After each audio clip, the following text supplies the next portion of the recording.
Oh,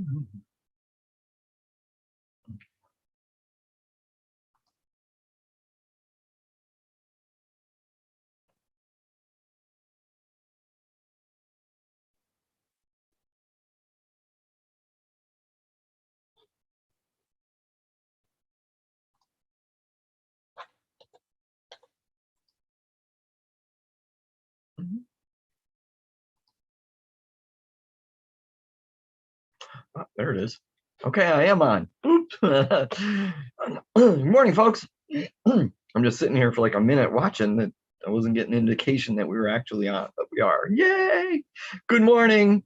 I'm PB, and welcome to another episode of PB Reads the Bible. In fact, we are on episode number 11 on our journey through Matthew. So we're almost, excuse me, almost halfway through. The book of Matthew, because there's 28 chapters. We got 11 out of 28. So better than a third, less than a half partway in between there. But by the end of next week, we'll be halfway through. In fact, we'll be more than halfway through. So go ahead and check in. I see somebody already did. Ron, good morning. Good to see you, Ron. Present and accounted for. AKA Santa. Yes, I see good. You changed his picture. Good morning, John. Good to see you this morning as well. Good to have everybody. And I'm glad I was able to be here on time, even though I ended up sitting here for a minute waiting to see what was going on. Anyway, but it's good. It's good.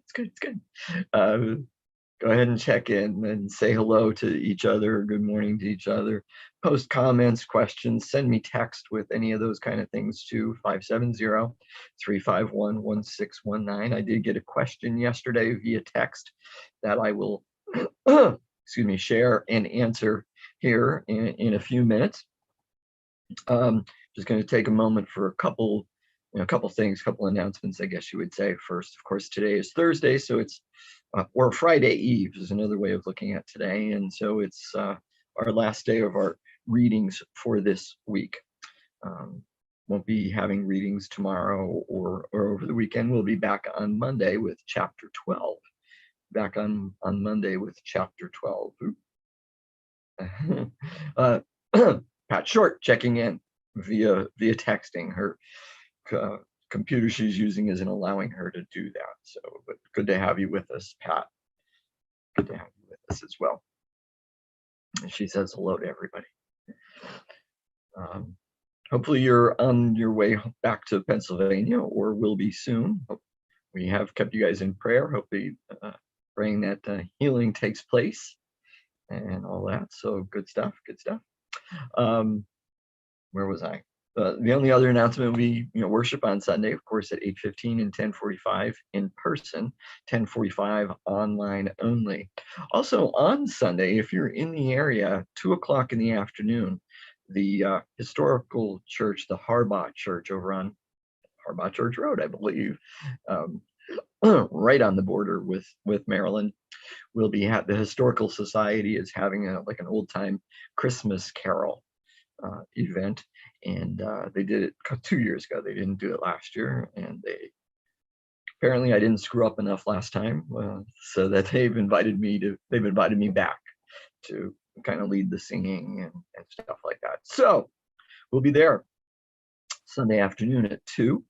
If I remember correctly, last time it lasted close to an hour and a half.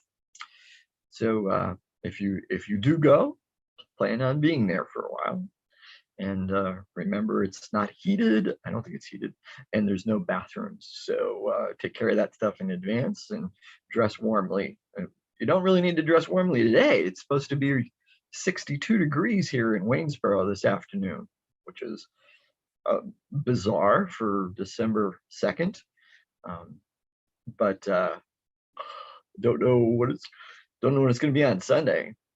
Don't know how long this extra warm temperatures are going to last.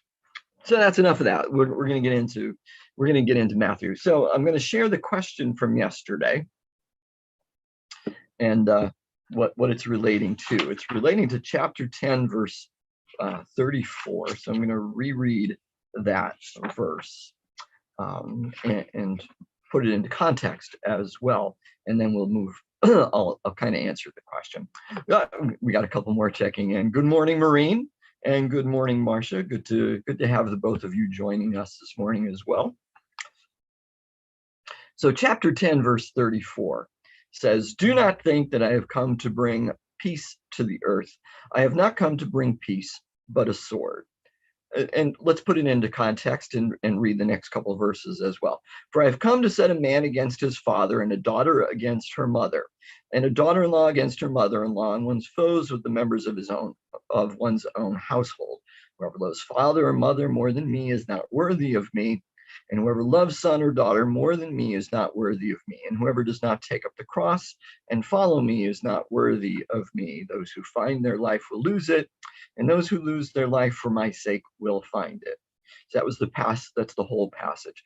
The question is about the part, "I have not come to bring peace, but a sword." So yesterday I said that this passage is it's often translated and understood to be hyperbole by Jesus, kind of going over the top to shock people. But it's also probably Matthew sort of inserting the post-Easter message of discipleship, and how nothing can be more important than following Jesus. And also Matthew post-Easter inserting there some things addressing his community as far as persecution that was beginning to take place. And so all of those things are true. And the question specifically about the part with the sword says, could it be that Jesus came to bring a sword is his way of forcing our hand to commit to him? And I said I had to think about that one and ponder on that one. And I'm still thinking about that. I don't see anything wrong with us seeing that way. But here's what I got in some additional studies that I did with commentaries. They suggested looking at this whole passage. I shouldn't say they suggested. They say that looking at this whole passage, and especially the idea of a sword as end times imagery. The sword is definitely an end times imagery from not necessarily from scripture, but from tradition for Jews and for the first century culture. The idea of a sword is that eschaton. It's the end times. It's an end times imagery. So by Matthew having Jesus say, "I didn't come to bring peace, I came to bring a sword," what he's saying is, I have come to bring the end times, which ties in with Matthew's theology as far as the inbreaking of the kingdom of heaven. And so, we always say, "Oh, are we in the end times?" Because we look and we see things going bad. Well, heck yeah, we're in the end times, but we've been in the end times ever since Jesus came to earth, ever since Jesus's birth. We could probably say we've been in the end times ever since the beginning of time, but looking at a new age that was instituted and begun with Jesus's birth, but has yet to reach ultimate fulfillment. So tying back into Sunday's message, when I said we're in that in-between stage, we still are. We're living in the in-between, the already and the not yet. The already happened, but not yet completely fulfilled. And so the sword is that imagery of Jesus, and it's like a symbolic way of saying that Jesus came to usher in this new age using that imagery. I hope that answers the question. I learned something by having to. So thank you for the question, Pat, because I had to do more research on that to find those things, to find that stuff. But everybody that I read said the same thing about it, and so I'm wondering why I never saw that before. Probably skipped over that.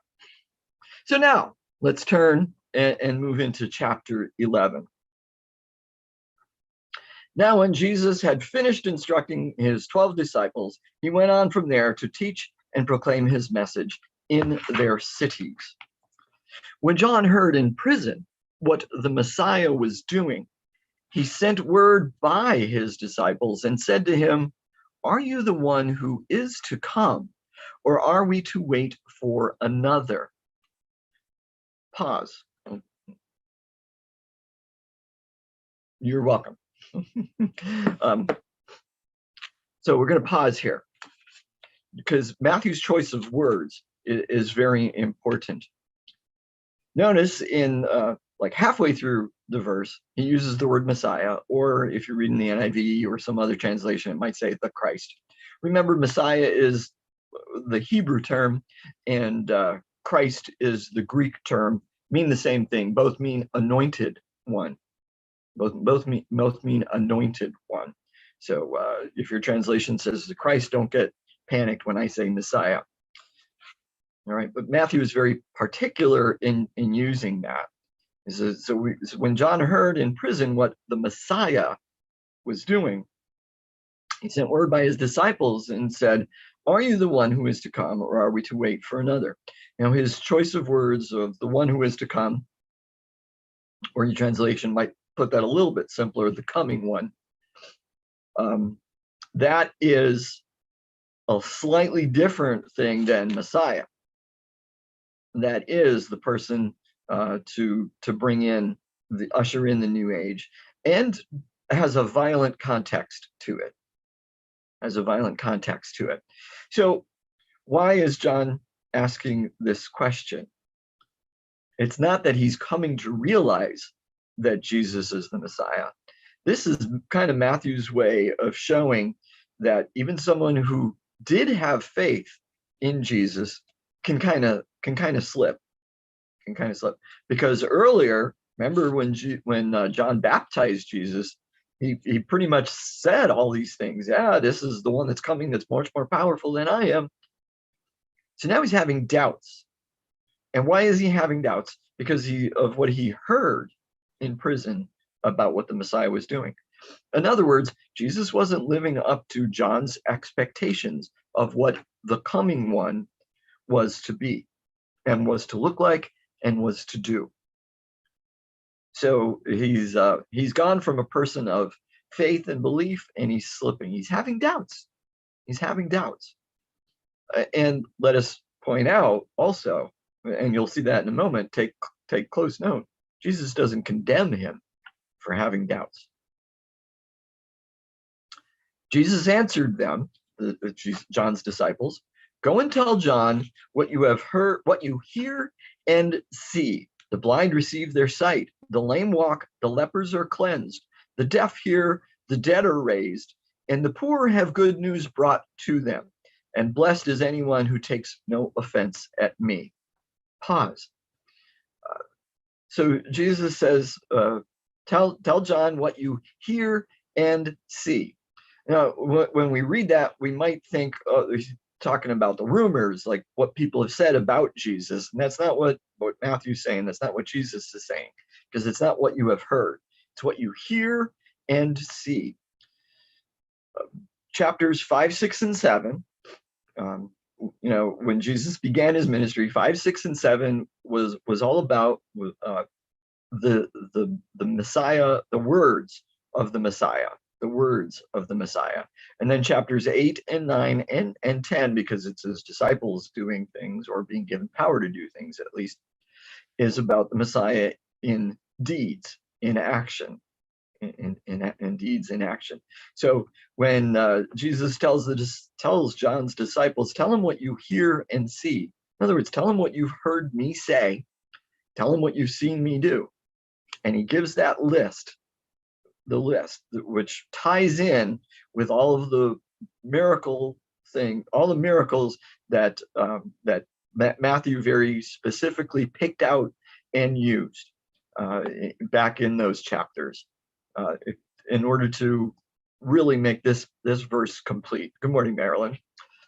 Okay, so everything that Jesus did in those miracles pretty much is listed here. That's why he had to have Jesus do those things in order to really fit everything that Jesus said here. And he goes through all of them. And one of them is, the poor have good news brought to me, and blessed is anyone who takes no offense at me. And that idea of offense refers to Jesus's failure to live up to messianic expectations. So if that is going to offend you, freezing every 15 seconds. Oh my. Uh, Others, please let me know. I'm not seeing that on mine. Mine looks like it's going right through. So sorry about that, Marilyn. Just as a suggestion, you could try dropping out and coming back in, or switch over to YouTube. Follow us on the YouTube channel. That might be better for you. Is anybody else having problems with the video? Well, I'll keep watching over there, or send me a text if you're having trouble. Again, I'm not seeing that. My video looks good. Anyway, so that when Jesus says, "Blessed are those who take no offense at me," he would be talking about people who were offended by the fact that he doesn't live up to their idea of a Messiah. Okay. Excuse me one moment.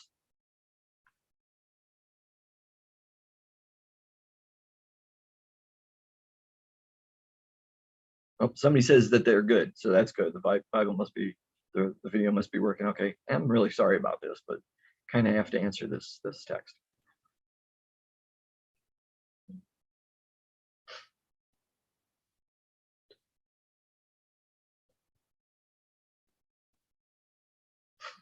Okay.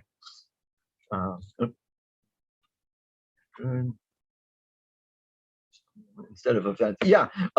Well, stumble would be stumble over, and that is sort of the question was that in the NIV it says stumble. Actually, I'm not sure, or did you say NIV? Because my NIV says fall away on account of me, but I know a lot of translations do say stumble or stumble over, and that's a pretty literal translation of the Greek, which is scandalizian. So you'll often hear the term scandal, or because of it.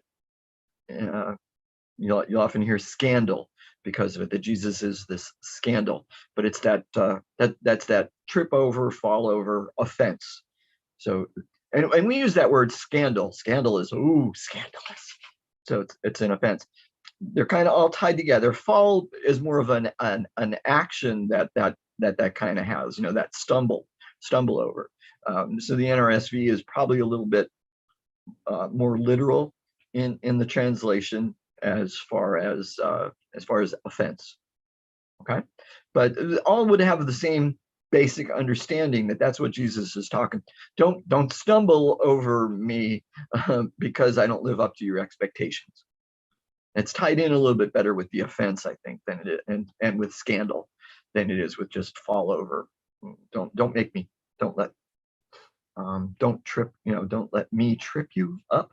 We might have that kind of idea. You're welcome. I'm glad that helps. Okay. Okay, good. So others seem like they're yes, I am. John, does that mean you're having trouble, or is it working good for you? Okay.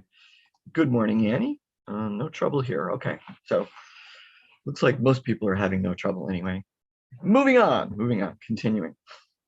As they went away, that would be John's disciples, Jesus began to speak to the crowds about John. What did you go out into the wilderness to look at? A reed shaken by the wind? What then did you go out to see? Someone dressed in soft robes. Look, those who wear soft robes are in royal palaces. What then did you go out to see? A prophet? Yes, I tell you, and more than a prophet. This is the one about whom it is written, see, I am sending my messenger ahead of you, who will prepare your way before you. Truly, I tell you, among those born of women, no one has arisen greater than John the Baptist. Yet the least in the kingdom of heaven is greater than he. From the days of John the Baptist until now, the kingdom of heaven has suffered violence, and the violent take it by force. For all the prophets and the law prophesied until John came. And if you are willing to accept it, he is Elijah, who is to come. Let anyone with ears listen. pause. So Jesus is particular in his use of imagery when he's asking those rhetorical questions. What did you go to see? He says, or read, because that the valley of the Jordan has reeds. Oh, you are having trouble. Sorry. I don't know why some would have trouble and some would. So, unfortunately, the valley of the Jordan did have reeds. So there's that. That's why Jesus uses that imagery. The valley of the Jordan also had a couple of Herod's palaces there, Masada, Megiddo, and something else. I forget what.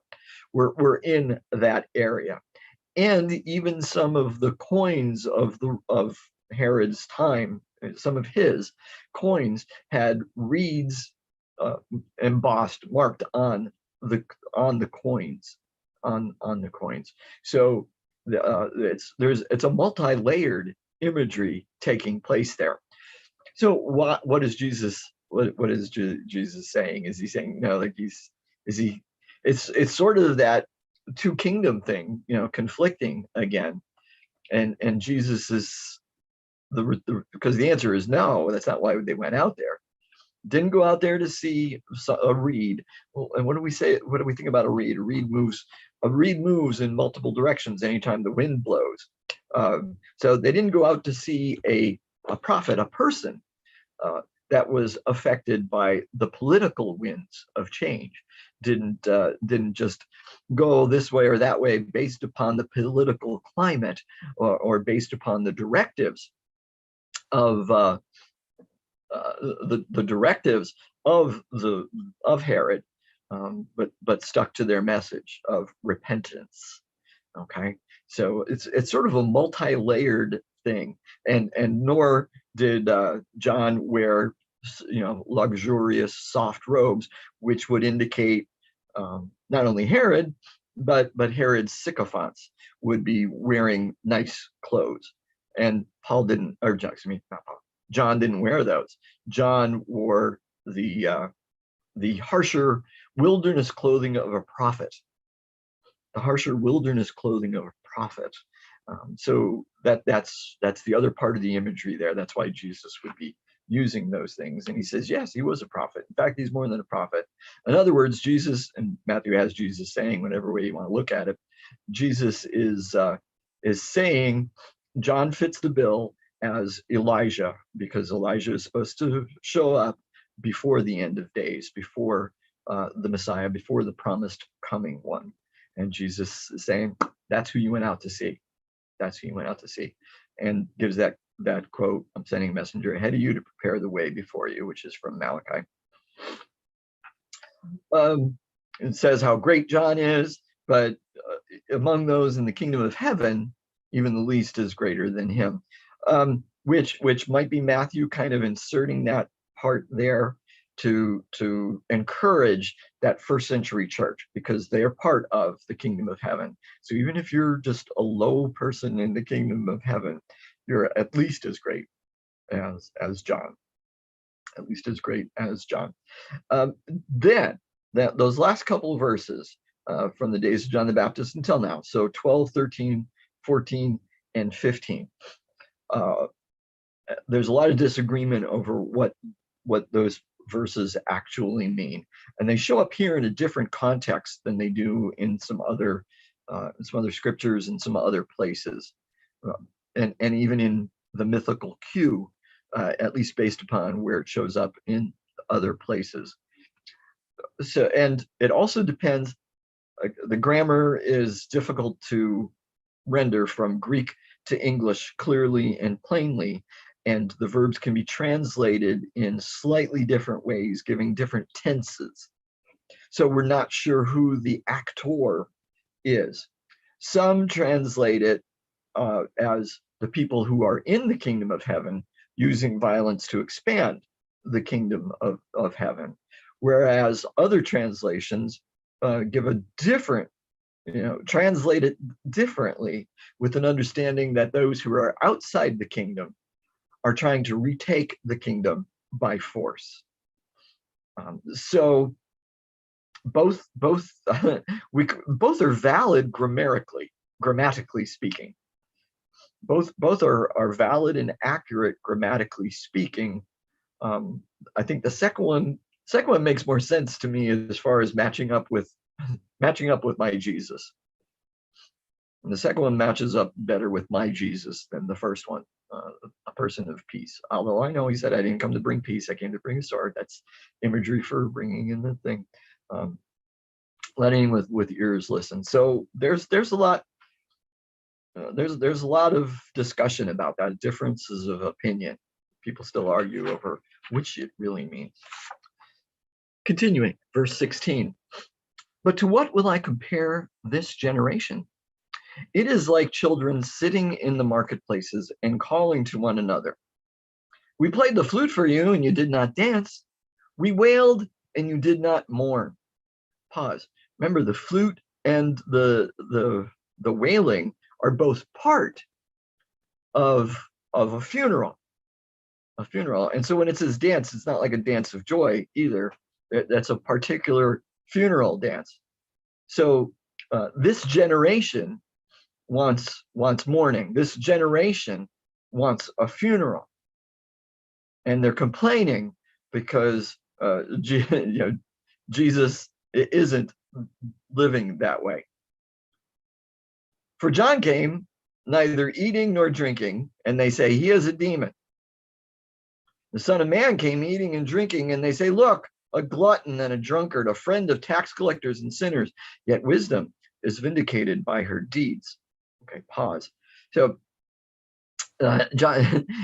Jesus starts with that imagery. You wanted a funeral, and you were complaining because you didn't get one. You're just unhappy no matter what. John kind of gave you what you wanted as far as like not eating and not drinking, and you didn't listen to him, and you thought he was crazy. I come along and I act differently, and you call me different kind of names and still won't listen. Well, mostly because you're not getting what you want, so you don't listen. Yet wisdom is vindicated by her deeds. So Matthew starts pulling in this imagery of wisdom, which is an important part of Hebrew culture. In fact, a portion of Proverbs can be read to describe wisdom, the personification of wisdom, as having been with God at the time of creation. And so there are some images here with wisdom, saying that Jesus was this personification of wisdom. And when you read John's passage, when you read the Gospel of John, John's biography of Jesus and his introduction, the preface, beautiful poetic piece, and match it up with the part from Proverbs, it kind of sounds like he's saying the same thing, that Jesus is wisdom personified, and therefore was around since before time began. Continuing, then he began to reproach the cities in which most of his deeds of power had been done, because they did not repent. Pause. Ooh. So then, this is still in front of the crowds. This is still in front of the people that he's been talking to, because he was talking to people about, who'd you go to see? And now he goes right into this reproach of cities where he had done most of his deeds of power. Why? Not because they didn't believe the deeds, not because they didn't believe the miracles happened. Nobody's arguing about whether or not the miracles happened, Matthew seems to be saying, because never does anybody say, oh, no, he didn't really do that. All of Jesus's opponents agree. They all seem to believe that. They pass over it, so to speak, and they have other problems with Jesus. And Jesus speaks to these towns where he did most of his healings, most of his miracles, deeds of power, and it's not because they didn't believe, but because they did not repent.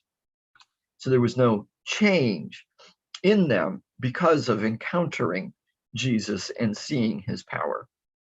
And now we get into the woes. So this is surprising. This is going to be surprising to the first readers, and especially to the crowd that Jesus told this to.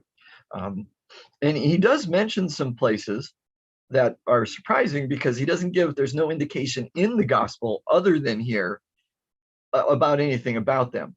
So chances are it's Matthew inserting some places that his community of faith is having difficulties with, perhaps a failed mission to some of these places.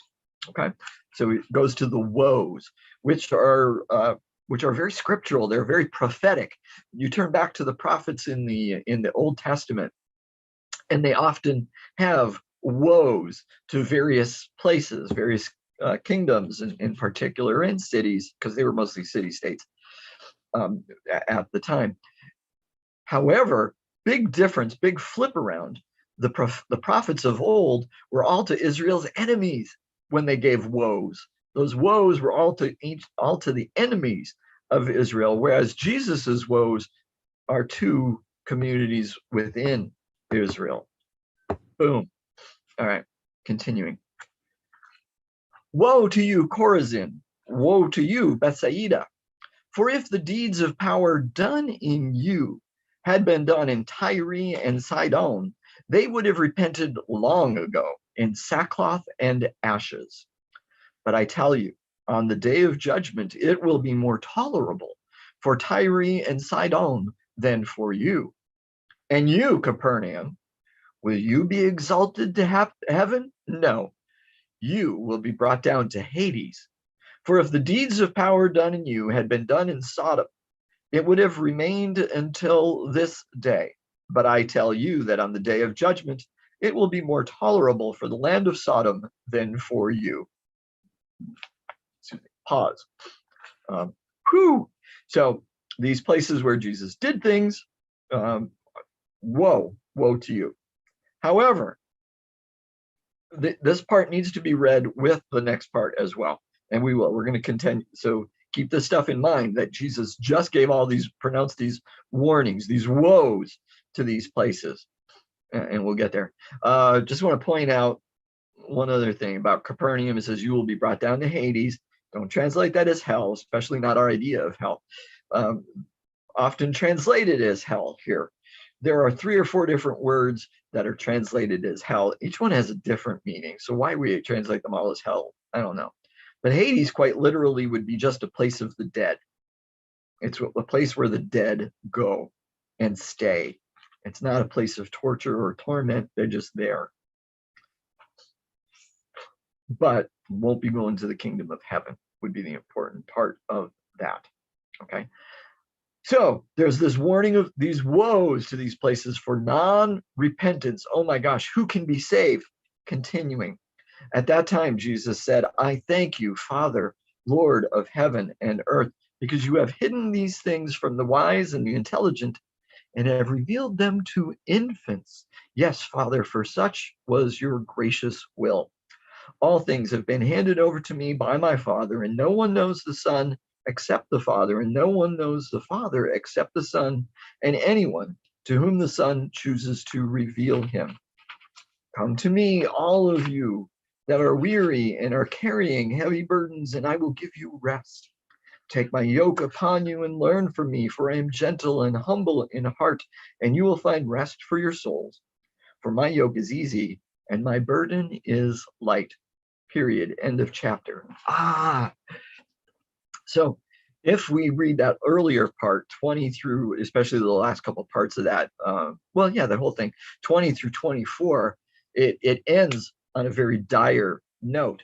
But when we connect it to this next piece, because they were part of the same statements by Jesus, it instantly turns to a word of praise to God for God's forgiveness and for all the amazing things that God is doing. And it ends with this promise that the idea of woe can be turned around, which again is also very scriptural and very prophetic. Think about Jonah. Jonah is given that message to give to Nineveh about 40 days and this is going to be destroyed. They repented, and what happened?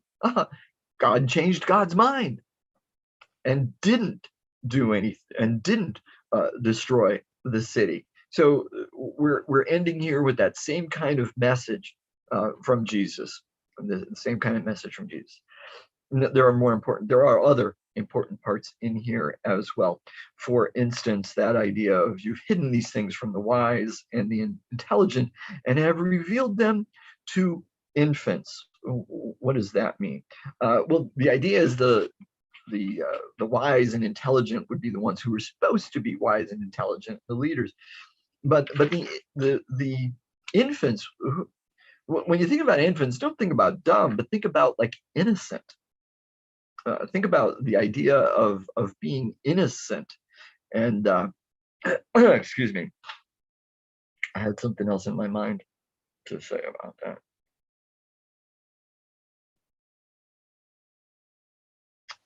Yeah.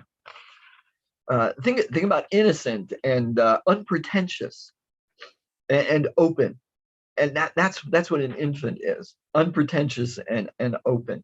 So Jesus is saying that the wise, the intelligent haven't received this message, but those who are unpretentious and those who are open, those who are quote unquote innocent, are like infants, are the ones that are receiving this message. And I thank you, God, for doing that,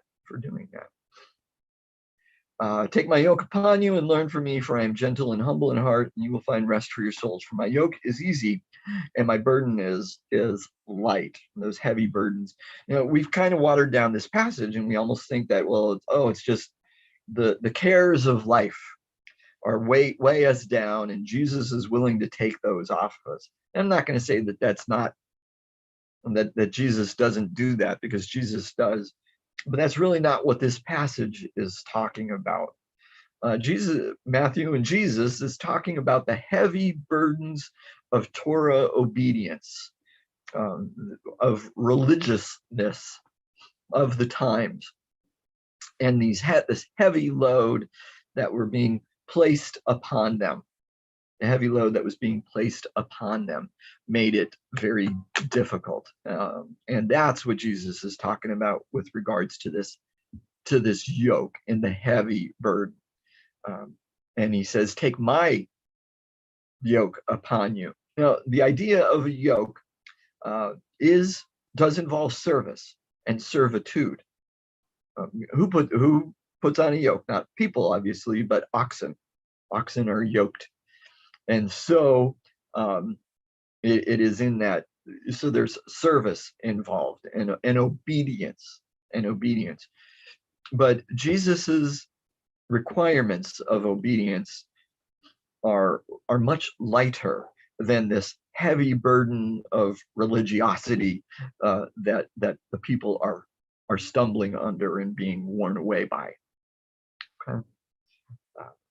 For my yoke is easy and my burden is light. I also, and this isn't there, but I kind of added to there when I think about it. You don't yoke one person, or I mean, you don't yoke one ox. A yoke is you at least usually two oxen are yoked together, and so I picture when I'm putting on that yoke that Jesus is on the other half of the yoke with me. Which is great, because then when it is something that I can't seem to do all on my own, he can help. So probably mixing metaphors, though, and mixing understandings of that. Anyway, my friends, I do pray that this has been beneficial to you. Sorry if some of you were having some issues.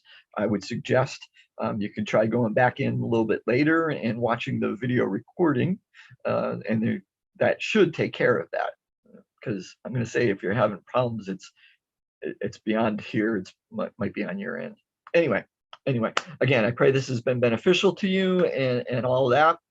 Pray that God has spoken to you in some way through what I've said, through what we've read together. And be blessed, my friends. Be blessed. When you see God, say thank you and tell somebody. Bye.